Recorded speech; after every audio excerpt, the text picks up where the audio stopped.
के गुरु बहन अपने पति की कह रहे हैं और कैसे कह रहे हैं,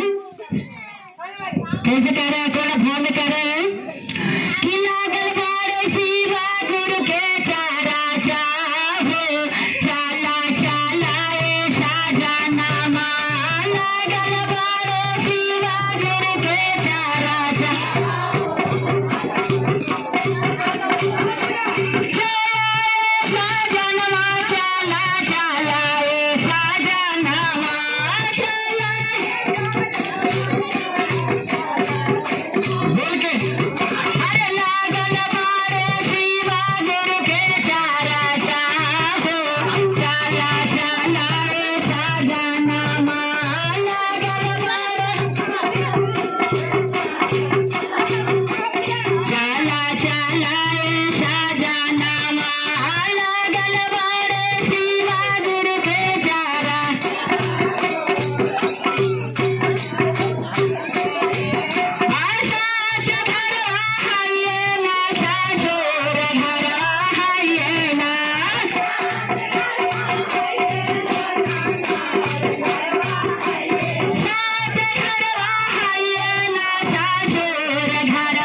शंकर भगवान की